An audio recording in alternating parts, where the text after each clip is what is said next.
देना है नहीं दीजिए, आपका जो स्टेटस पहले था वो बना रहेगा। तो ये बातें हुई, लेकिन कोर्ट ने संवैधानिक पहलुओं पर बात नहीं की। बहुत सारे ऐसे चीजें हैं जिन मुद्दों पर कोर्ट ने चुप्पी साध ली। हाई कोर्ट ने कुछ क्लियर कट नहीं कहा। आजकल न्यायपालिका की जो स्थिति है वो किसी से छिपी हुई नहीं। खैर, अभी भी उसका कोई ऑप्शन बंद नहीं हुआ है और रास्ते बंद नहीं है। कुछ न कुछ दिमाग हम लोग लगा रहे हैं। लेकिन बात रही कि सक्षमता परीक्षा हम लोग को देना चाहिए नहीं देना चाहिए, तो हम पहले भी बता चुके हैं। क्यों विशिष्ट शिक्षक आखिर क्यों बनना है? हमारे साथी लोग कहते हैं कि राज्यकर्मी बनने के लिए विशिष्ट शिक्षक हम लोग को देना चाहिए।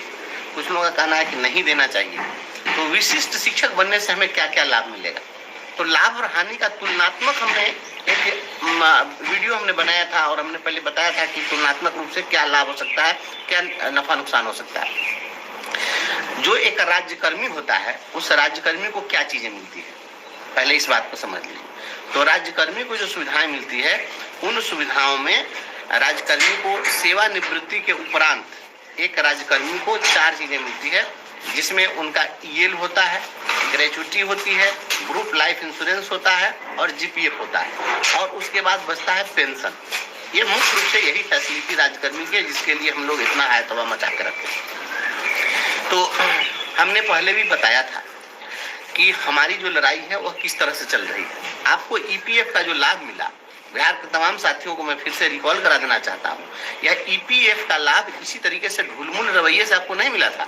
यह ईपीएफ के लाभ के लिए 2016 में ही 8910 हमने केस दर्ज किया था हाईकोर्ट में, और ईपीएफ ने बजाबता ईपीएफओ ने यह खुद से जाकर काउंटर एफिडेविट दिया कोर्ट में और कहा कि नहीं, ये लोगों को ईपीएफ का लाभ मिलना चाहिए। तो आज आपको ईपीएफ का लाभ मिला है। इस तरीके से नहीं मिलता, वो कहीं ना कहीं हम लोग का विजन था। तो ईपीएफ का लाभ आपको मिला।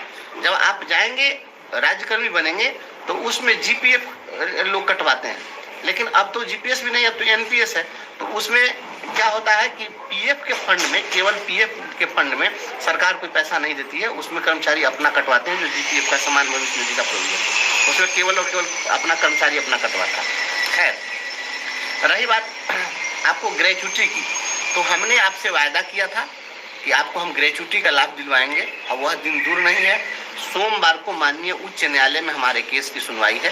पिछले दिनों जो सुनवाई हुई है उसमें कोर्ट का रुख जो सख्त था, और यह एक सेंट्रल लेजिस्लेचर है, और सुप्रीम कोर्ट ने भी जब कह दिया कि नगर निगम के डेली वेजेज वर्कर को भी आपको ग्रेचुटी का लाभ देना होगा, तो ग्रेचुटी का लाभ आपको मिलेगा। अब जो लोग विशिष्ट शिक्षक बनना चाहते हैं, मेरे भाई बंधु, जरा आप सोचिए कि जब आप विशिष्ट शिक्षक बनेंगे तो आपको कहा जा रहा है कि यह विशिष्ट शिक्षक बनने के बाद जिला स्तर पर आप एकल संवर्ग हो जाएंगे, यूनिफाइड डिस्ट्रिक्ट कैडर के आप टीचर हो जाएंगे।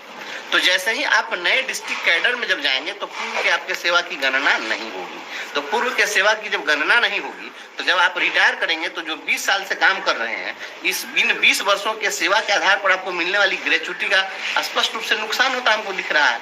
हम 20 वर्ष सेवा कर लिए और आज से हमारी नई सेवा स्टार्ट होगी, तो 20 वर्षों के लिए हमारा जो कम से कम 10 माह का जो ग्रेचुटी मिलता है रिटायरमेंट के टाइम में, तो वो तो हमको नहीं मिलेगा। तो ये तो हमारा नुकसान है। तो मुझे लगता है कि ग्रेचुटी के मामले में हमारा नुकसान हो जाएगा, सीनियरिटी के मामले में हमारा नुकसान हो जाएगा, क्योंकि जब यूनिफाइड कैडर बनेगा तो उस कैडर में जाने के दिन से फिर हमारी सीनियरिटी का निर्धारण किया जाएगा, तो हमारी सीनियरिटी का नुकसान हो जाएगा।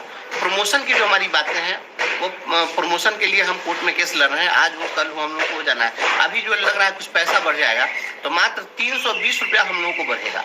तो 320 रुपये हम लोगों को बढ़ जाएंगे और 320 तरह की परेशानी बढ़ जाएगी। क्या इन 320 तरह की परेशानियों के साथ साथ आप क्या 320 रुपये का फायदा लेना चाहेंगे आर्थिक रूप से? और वो भी फायदा कब तक? जब तक कि हमारा प्रमोशन नहीं हुआ। हमारा जिस दिन प्रमोशन हो जाएगा उस दिन आज के डेट में एक व्यक्ति चले जाए विशिष्ट शिक्षक में, एक रह जाए नियोजित शिक्षक में, और कल को जब प्रोन्नति हो जाएगी तो जो नियोजित शिक्षक हैं उनको प्रमोशन के आधार पर उनको जब अगला जैसे ही ग्रेड पे मिलेगा तो आप विशिष्ट शिक्षक से अधिक हो जाएंगे। तो विशिष्ट शिक्षक वाले का वेतन कम जाएगा और नियोजित शिक्षक का वेतन बढ़ जाएगा। तो ये और प्रमोशन के हम लोग बहुत करीब पहुंच गए हुए हैं और लड़ाई हमारी चल रही है। हम बहुत सारा चीज खुलासा नहीं करेंगे, लेकिन वो हम प्रमोशन देखिए अभी आया ना एक जिले का, तो दे दिया 12 वर्षों के आधार पर प्रमोशन। तो 12 वर्ष के आधार पर तो हम लोग भी चाहे तो हर जिला में लड़ करके करा लें, लेकिन 12 वर्ष वाला हमको नहीं चाहिए, हमको स्नातक ग्रेड में चाहिए।